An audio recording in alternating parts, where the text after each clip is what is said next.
Hey everyone, it's Isaiah. Welcome, welcome. This is another episode of my podcast, Isaiah's Inspiring Evenings. And this is the last episode of a series that I'm doing with the amazing Ree Pearson. Hi, Ree. Hi. And this series is called Exploring Relationship Red Flags. So this is episode 9 of a 9 episode series. So if you've not listened to any of the other episodes, maybe you want to do that.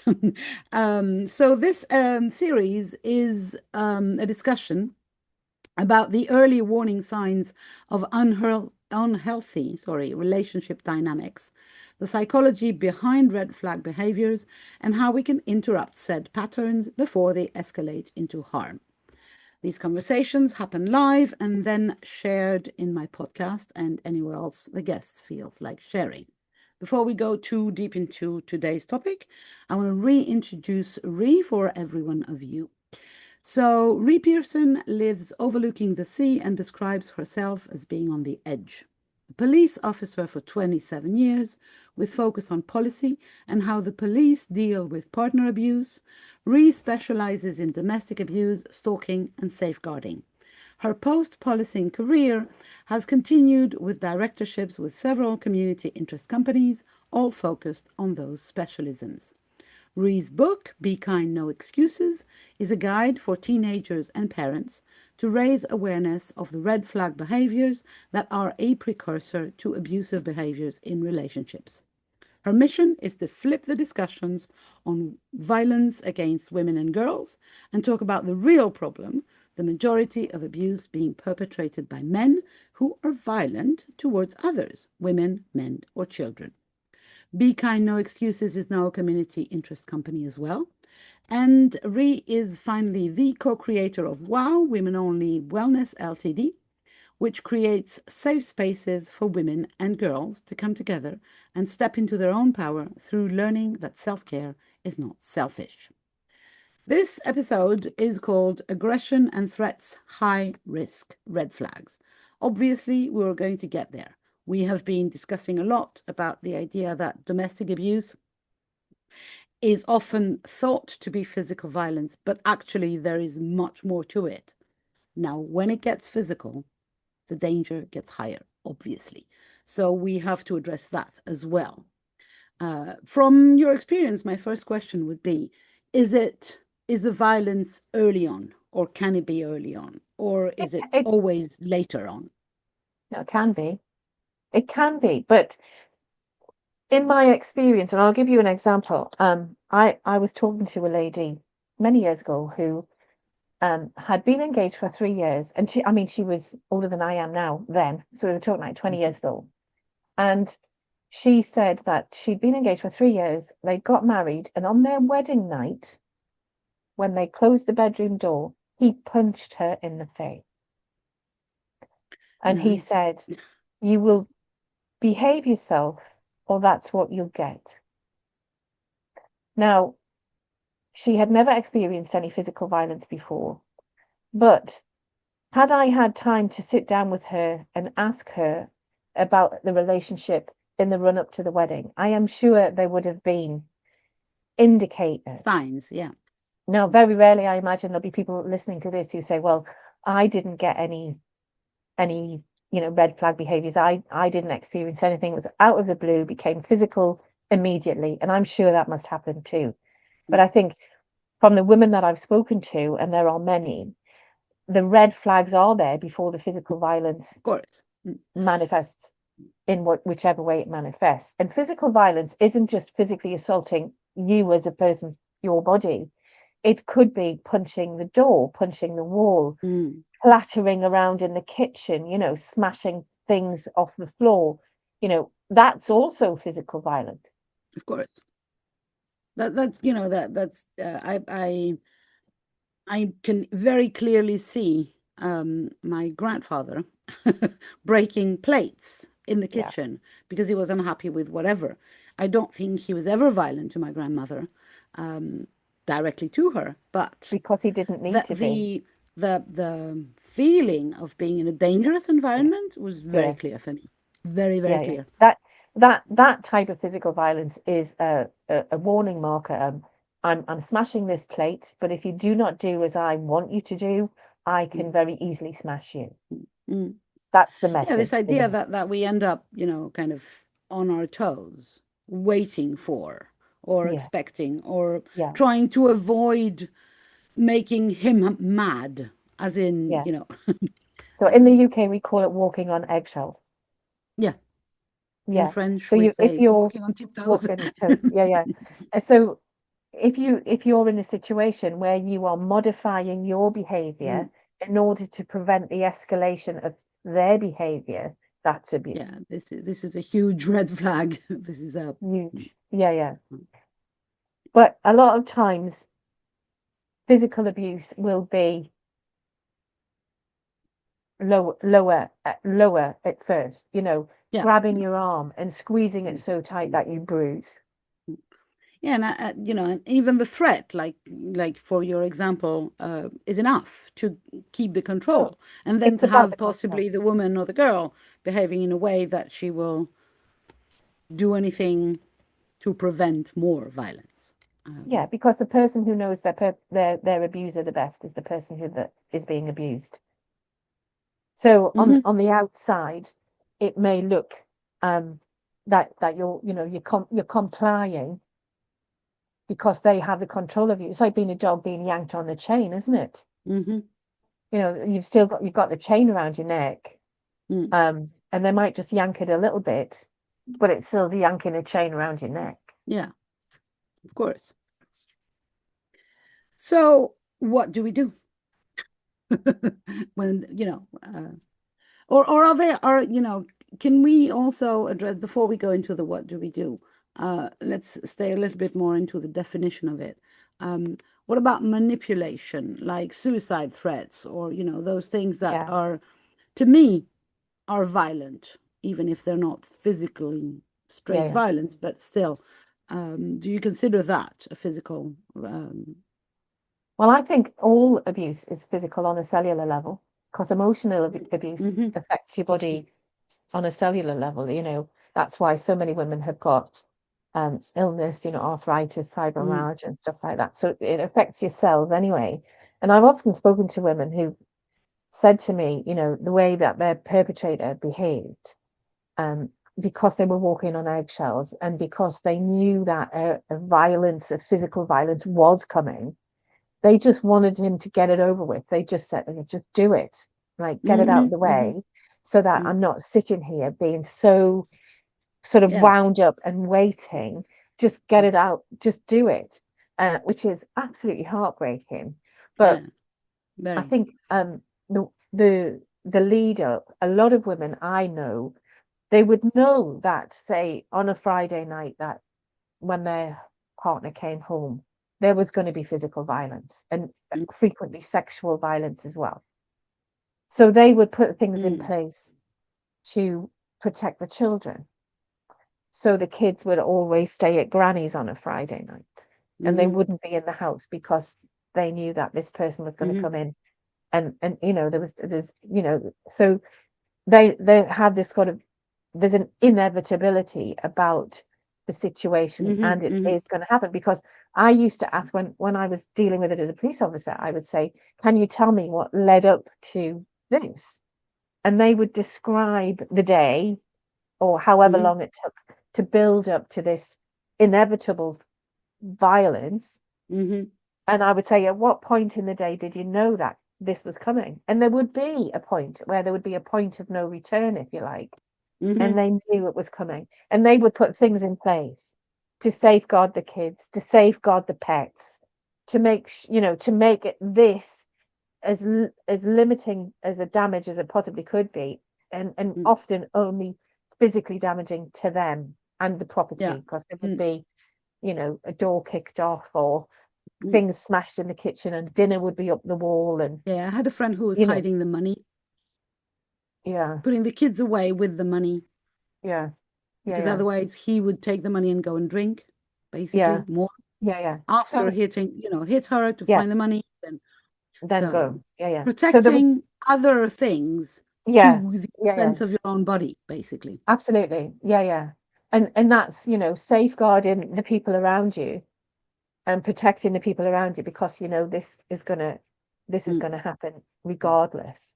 And then when things go through the family court, it's like, well, she's failed to protect. I'm like, well, you know, she actually sent the kids to granny's every Friday and did all mhm, the things that she could in the situation that she found yeah. herself in Mhm, the moment. And it's, you know, and that's why we work on to educating people about do you know see these signs at the beginning because down the line I'm telling you there are heartbreaking stories about family court and children being given to the perpetrator because society mhm, at the minute mhm, is she's failing to yeah. protect. Mm, Nobody ever says, well, he just should be in jail, you know, like, oh, mhm. you know, he's a really bad childhood, you know, and you know, if you look at it from that perspective, you know, lots of us have very difficult childhoods and we do not go on to perpetrate No. abuse.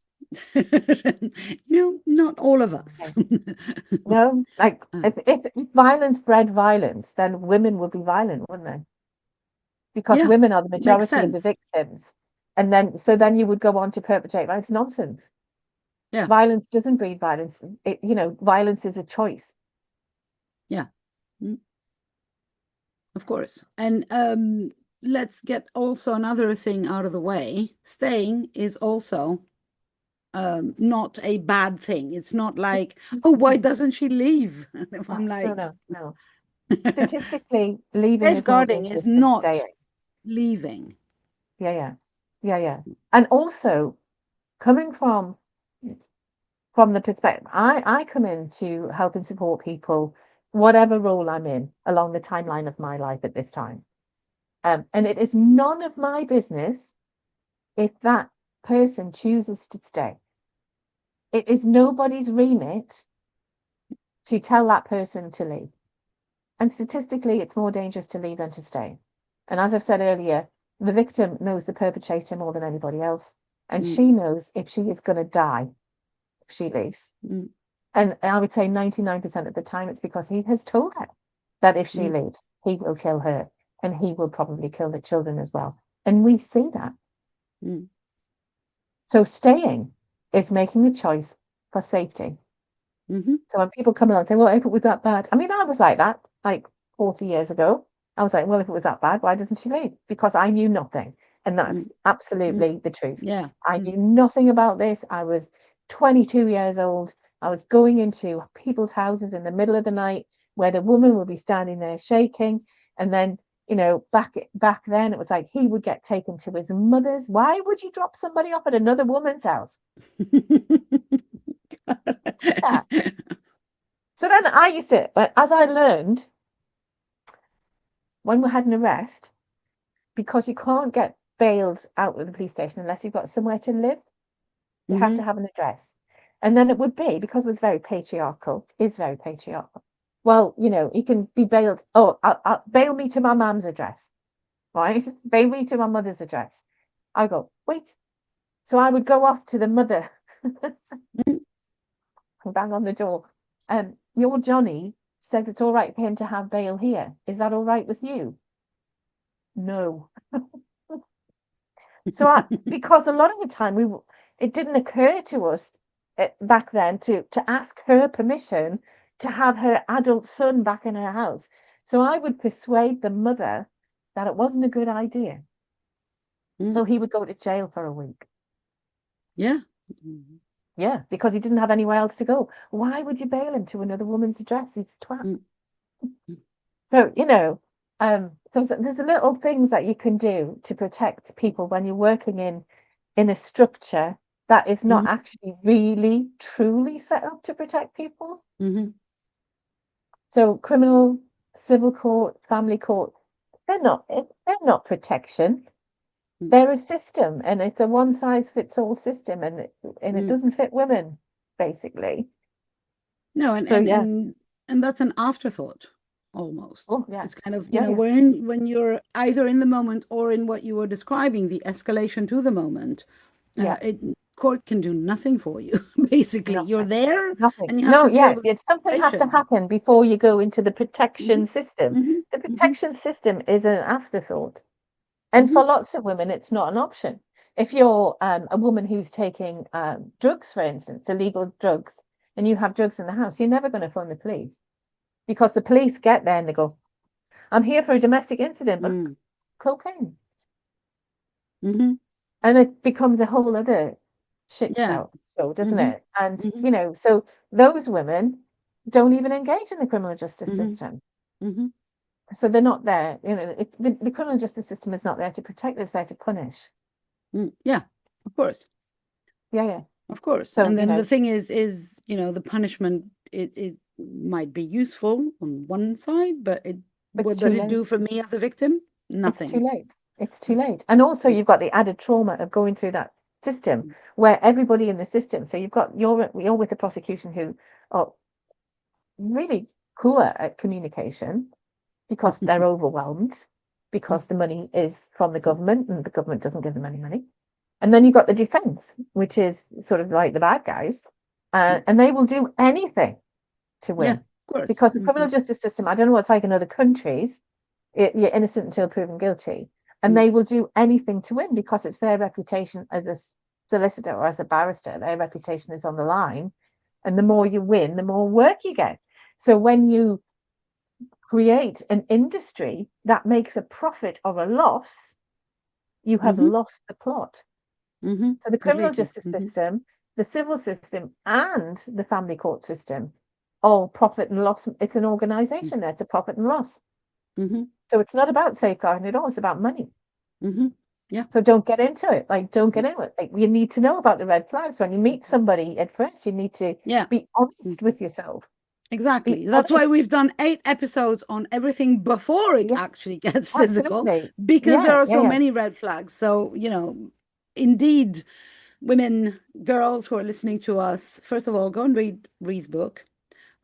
Again, it's called Be Kind, No Excuses. You will find all the links to everything and the book below or above or around this video. So first of all, go and read the book. Yeah, absolutely. Yeah, Um, and then, look at your life honestly. Kind of sit down yeah, and look at your life and see if this concerns you or not. I'm not saying that it concerns all of us, but it concerns so many of us yeah. at some time or another. We And have, so sorry, sorry, go ahead. Sorry, go ahead. I don't know where I was going, so you All go. right, okay. So we have a system in the UK called Clare's Law, where you can apply to the police and say, what information do you have on this person that I've started to have a relationship with? And they will tell you the Mm, history of that person in terms of risk to you. But you can also, I mean, I did this for somebody that I know. She started dating a guy, and I was like, and I didn't know him, honestly. But my spidey sense was like, whoa, sticking up like that. So I did a Clare's Law, and the police didn't come to me because I wasn't the one at risk. They mm, went to her and said, you need to know this about this person. So do that. Use mm. that That's a in whatever cool thing to legislation you use. have in Mm, whichever country you're in. Use what you can to find out the mm, history of that person.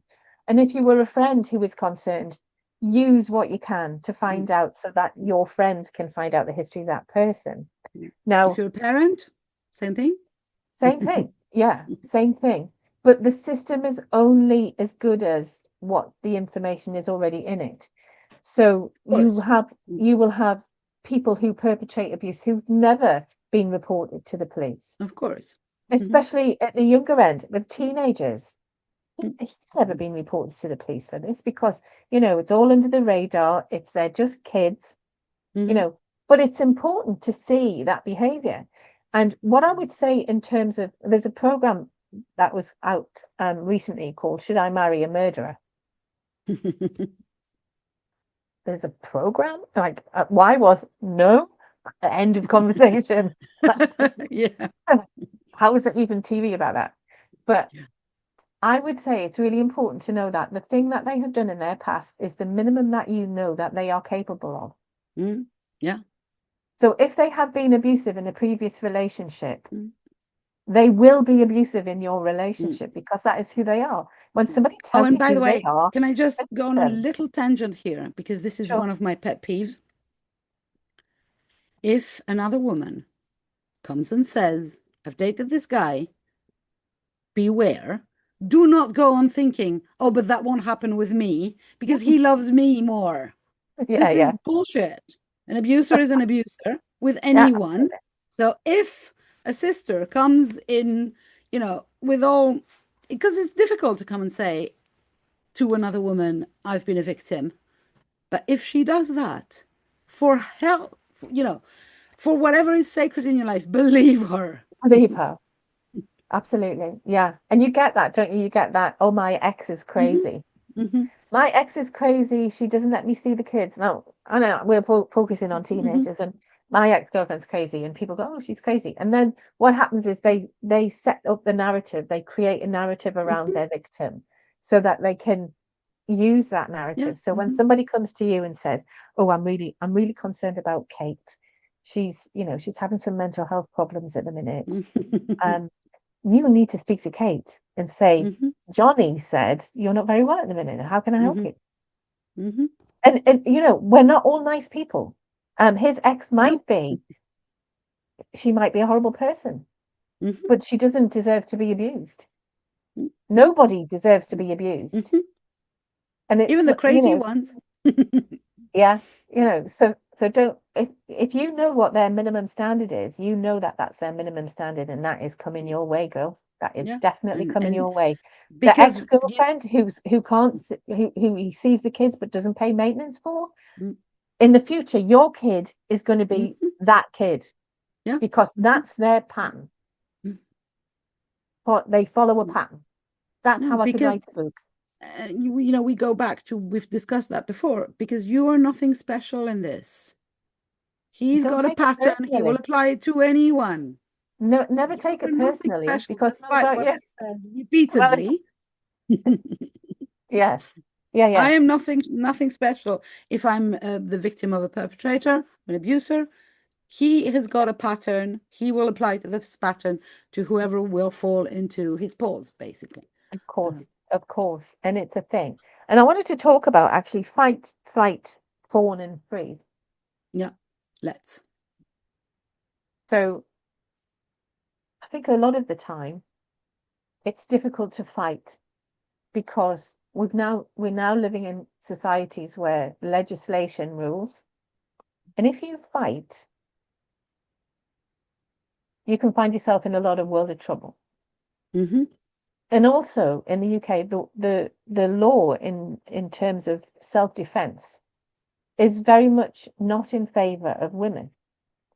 Because if you are being physically assaulted by a man in your home, how are you going to fight back? The chances are you're going to pick something up to fight back because you are not able with your hands and your feet to Mm-hmm. match his strength. And you might pick up a knife, you might pick up an ashtray, you might pick up a bottle of wine, and use that as a tool because you have to in the moment because you aren't as strong as him and he's beating seven bells out of you. But Mm-hmm. the way that the legislation is written in the UK is it has to be proportionate. And the Oh. way that the Mm. court has interpreted that is if you pick up a weapon, that is no longer proportionate, even though you are a woman and he is a man and is generally Yeah. physically Mm-hmm. more able to beat seven bells out of you than Mm-hmm. you are to beat seven bells out of him. And I'm not saying that some women couldn't do that. Mm-hmm. Certainly, Of if course. somebody came at me, I would have a go. But that's my training from the past, and I would take delight in kicking somebody in the neck as if they were coming out. But in the moment, you have to be very careful. And there are women serving jail sentences because they have For stabbed fighting, somebody who for died defending themselves. because for defending themselves because the law of self-defense is disproportionately in favor of men in those Mm. circumstances. So you have to be careful. In terms of flight, where are you going to go? Where are you going to run to? Which house are you going to go and live in? How are you Mm. going to take your kids? It's difficult to just bugger off and find a roof somewhere to sleep under. So that's Yeah. really, Mm. not going to happen. So I think the majority of victims of and survivors of abuse, it's either freeze or fawn. Mm. And I think the majority of that is formed. So we keep the peace. We Mm-hmm. do what we're told. We don't speak up because otherwise we end up in that fight situation. And that is a And, safeguarding of and it's me and the fawning. kids, the pets, and everything by fawning. Fawning is a safeguarding measure, isn't it? Mhm. It's you putting the Yeah. defenses in place to make sure that yourself and those around you comply to what that perpetrator's demands are, whatever they Mm-hmm. are. Um, and I think in the 21st century, that's outrageous. It is outrageous. At the same time, I would go and say that if you can, if you're in this situation, if you can do the fawning and at the same time, try and find ways to slowly, safely organize Yeah. your exit. Put your ducks in a Of row. course. Yeah, of Yeah. So first of all, remember that there are red flags. If somebody tells you who they are, course. believe them. Listen to what the red flags are. And when you see them, have a conversation with somebody who's safe for you to have a conversation with. And I think I've mentioned this previously. If you're already in a relationship with them, they've got kids and you've got kids, be careful who you have that conversation with because a lot of people will say, oh, but he's a good dad. He is not a good dad. Domestic abuse is child abuse, and I will die on that hill. Mm-hmm. So when somebody comes along and says, oh, he'd never hurt the kids, though, he already has. Of course he has. So don't come have a conversation with that person. Mm-hmm. Make sure the person understands what you need. So when you see the Mm-hmm. red flags, engage. If you're already in it, start getting your ducks in a row to get out of Yeah. it Mm-hmm. because it is very dangerous to Mm-hmm. leave Yeah. because of the control. Of course. So the phoning is kind of a good idea if you use it to Oh, it's keep the yeah, peace while, yeah, yeah, yeah. you know. And another one for parents. For parents, don't teach your children to be people pleasers. Oh, this is a big one. The biggie. Because people pleasing is very dangerous. Of course. Because a perpetrator is a perpetrator is a perpetrator. And that will out.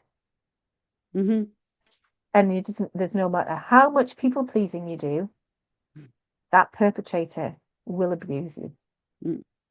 Because it's Which not about means you, it's about them. if you're not being brainwashed into being a people pleaser, the first instance of you reacting as a normal person, not a people pleaser, Yeah, say will no.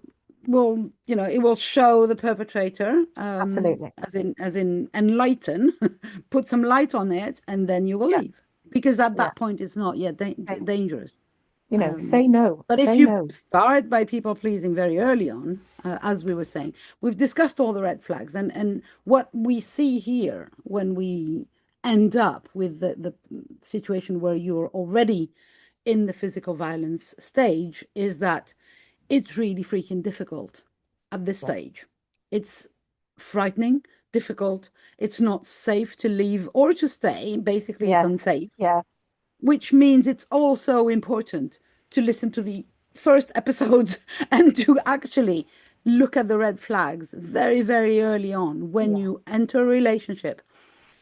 For me, one of the things that stands out is this idea that we women will believe the men over the woman. So what you said, I have a crazy ex-girlfriend. hmm, Ah, he says that. What does she say? you know yeah, but or there's so many instances where I see that happening that I'm like, why don't you believe her in this? They've yeah, had an yeah, argument there, whatever. Why don't you believe her? yeah. And that Because is, because patriarchy brainwash for generations. But brainwashing, yeah, where it's in our DNA now, and we've had this conversation ourselves about how difficult it is, how your mind just automatically, mhm. because of centuries of patriarchy, how your brain just Yeah, I mean, I automatically was goes watching a to, slightly different topic, but I was watching a TV show the other day, stupid one, and there was this couple, and he was having an affair. The woman, the wife, attacked the mistress, like physically Crazy, attacked. crazy. Always, Yeah, yeah. always. Because yeah, yeah. He was the asshole He's the cheating on asshole. her, but Yeah, it's she's the bitch. I'm like, sorry. yeah. Don't And this don't is don't also, don't take my man. Don't take my man. Can I tell mhm, you, ladies, mhm, you don't need one. It's nice to have one if yeah. you've got a nice one. Mhm. It's lovely to be in a loving Besides, relationship. There's he's not nothing. an object. He's not being taken. He's agreeing Yeah, to fuck another woman. exactly. And it's like, and that is his standard. So when you think about it, he's been unfaithful to this woman who I will be married to you for the rest of all Mhm, eternity until mhm, we die. He's made that promise to somebody, but he's gone and mhm, fucked you. mhm. And what's going to happen? He leaves her, he is with you. If he leaves her, And then again, if he leaves and her. then again. And then the next day you're the wife who and he's fucking somebody Mhm. else Yeah. because that's So, his path. in terms of domestic abuse, or abuse in general, please believe the women. Please believe the women, yeah. Believe your And friends, and you the find that, ex-girlfriend, the ex-wife, the mother. yeah, Believe them when they tell you that this guy is dangerous or an asshole or unfaithful. Please believe them. I'm like, how come where, how much brainwash have we been in? yeah, yeah, Um, yeah. And because the that's part of problem, the red flags, isn't it? Somebody actually coming, another woman coming to you and saying, you know, I was with this guy before and it's not a good idea. yeah, yeah. And then you Years ignore it. I'm like, years what? ago, you know. yeah, when I was a police officer, when I first started in the role of domestic abuse, um, I would be speaking to women, I would be dealing with court cases, and we would find out through the grapevine that this perpetrator had a new partner. Mhm. Now, in terms of safeguarding, that's a big thing because that new partner may have children and also potentially she's his next victim. Of But course. the legislation meant that I couldn't tell her about him because Clare's law didn't exist. Mm. Mhm. Yeah. So we were restricted in terms of disclosure to that Mm. new woman, Mm. this other woman who had not been, as far as we were aware, subject to abuse Mm. at that point. So I would contact that woman and I would say, "Hello, I'm Ree Pearson. I'm a police officer. I'm a domestic violence officer, and I work with high risk domestic abuse cases. And I am currently working with this lady and this man." And she would say, "Well, that's my new boyfriend." And I would say, "Yes, I'm only working with high risk cases." Mhm. And that's all I would say. And Mm. then the next thing I would have him on the phone or he'd turn up at the police station. Mm. This my lass has kicked me out, this, that, and the other. And I'd go, "Yeah, 1-0 to me." Fuck Mhm. off. Mm. Yeah. And then I would end up in a conversation with her about what had happened. And quite frequently the red flags were already present. Mm. He'd moved in really very quickly. He hadn't contributed financially. She knew that he wasn't contributing financially to his own children. She I wasn't want you to have aware of my she babies. wasn't aware that he was going to court for a GBH. She wasn't aware of, and his ex-wife was a nutcase and wouldn't let him see the kids. I would say, no, no, it's the judge that won't let him see the kids. Mhm. So, Yeah. I would Believe have the to go, women. definitely believe the women. Mm. Yeah. And if you're on the other end of that, so if you're the one who is able to tell another woman to beware, please do it. Yeah. And if somebody comes to you and says that, your new boyfriend's an asshole, he used to beat me up, Mhm. Mhm. don't be like, "Oh my God, I'm jealous. His ex-girlfriend wants her boyfriend back." She doesn't. She She wants doesn't. you to not be beaten up, Mhm. Mhm. Yeah. and And all the if rest you're of it the that goes with it. yeah. So yeah, definitely, as we have seen, very important to try and avoid getting to the physical stage of physical abuse. And there are so many red flags. We've discussed some, of course, there might be others. And um, maybe we'll do some more episodes, but for now, this is it. Thank The you, one Isaiah. thing that I would like to end with, and you will tell me what you would like to end with, but what I would like to end with is first and foremost, stay safe. Yeah, There's no emergency for anything. There's no emergency to have a child with someone. There's no emergency to move in. There's no emergency to get married or to have a joint bank account or anything. Just, breathe. Nobody's dying, basically. yeah, Nobody's dying. You're very much in love. Good for you. There's no emergency to merge with someone that you don't know. yeah. 100% agree with that one. 100%. Slow it down. Take it slowly. Take it easy. There is no rush.